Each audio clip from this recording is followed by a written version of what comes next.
Louisiana Beer Reviews looks at Celis Grand Cru, authentic Belgian-style ale brewed with spices. Okay, this Grand Cru comes from Stratford, Connecticut, and from what I could find out, that is a company called Two Roads Brewing that does a lot of contract brewing. The Pierre Celis story is complicated. I'm not going to go too deep into it.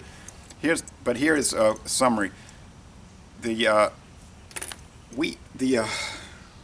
white beer, wit beer style, basically died out around 1955. This guy from Belgium, Pierre Celis, he thought this style should be brought back. He started experimenting with beers in 1965, and in 1966 he released Hoegaarden, the famous Hoegaarden, part of Anheuser-Busch InBev today. And that became a classic beer.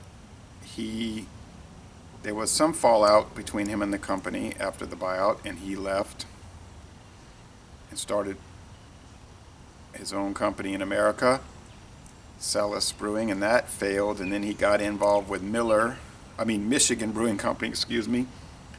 That went out of business. He went down to Texas. It was and then he died. Okay, so he passed away. Somehow, Stratford, Connecticut, this company got a hold of the rights to the recipe, Celis Grand Cru. The last time I reviewed it, if you watched the video, it is from Michigan Brewing Company, which is now out of business. It has been for some time.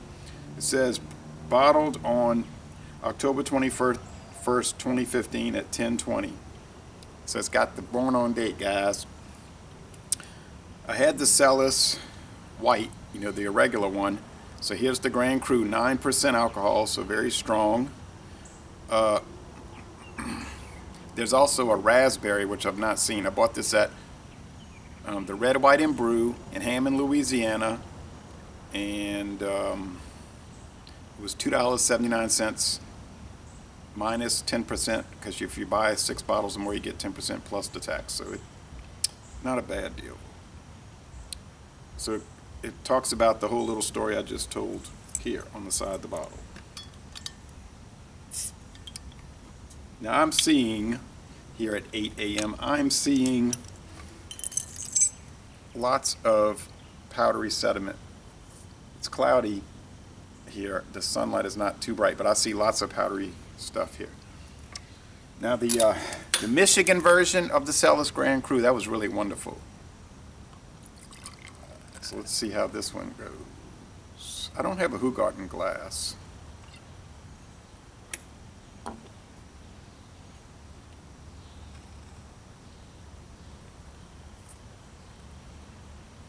I have a Blue Moon wheat beer glass, which was actually sent to me by Blue Moon.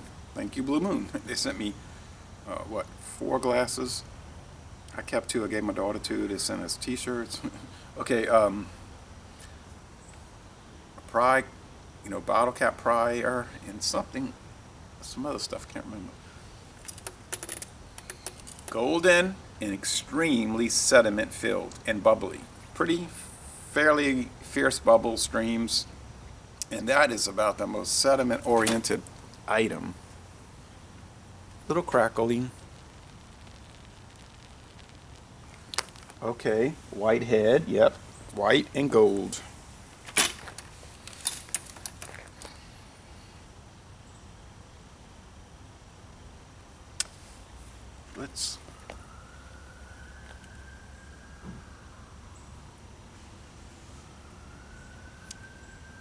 Hope that's not a bad wreck. Okay, so let's go for the gold.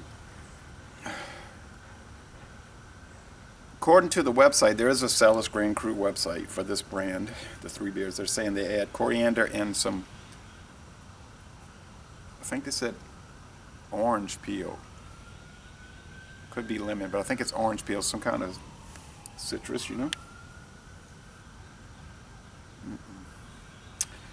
Doesn't say here. Celis.com, in case you want to look it up.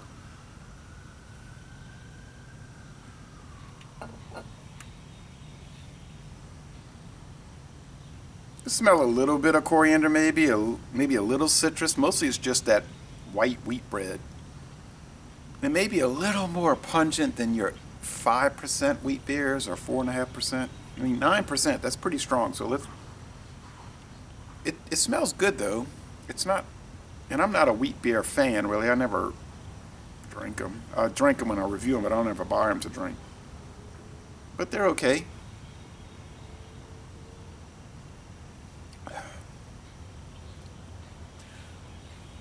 Yeah. Little bit of coriander, slight banana from the yeast, maybe bubble gum, touch of citrus, peel, yeah, that tartness kind of thing going. Kind of boozy, you know, kind of strong, kinda, everything's kind. So it's like a heftier version of a regular Hoegaarden. I know Blue Moon did some high gravity wheat beers. They had different series. If you look on their website, Blue Moon shows all the different beers they've had that they've retired, and it was like made with wine grapes. It was around 9.2. It was really strong and really good. And they had a pretty strong one with their graffiti series too, if I recall.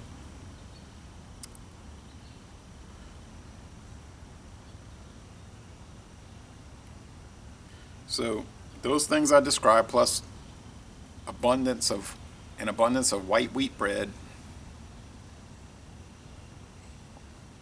pretty heavy mouthfeel, a finish that's almost completely exactly between wet and dry. The drinkability is okay. It's not going to be gulpable like a regular Hoegaarden. I don't see Hoegaarden around too much anymore. Kind of died out around here.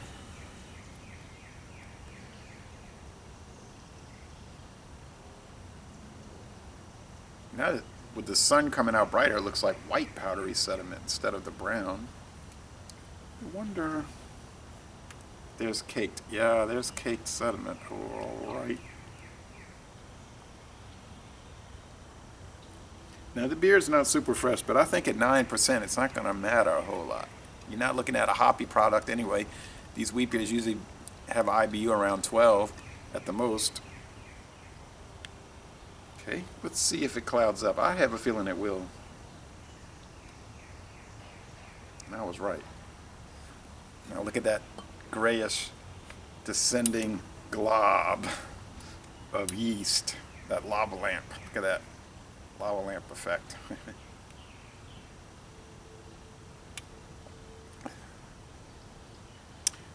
Brings out a little more spice zing to it. Oh yeah, look at it, look at it. I will give this an A. I think it's a most excellent beer. If you happen to see it. So Laissez les bon temps relais, not for me. I'm not gonna like love drinking it, but I think it is a quality product, a beer.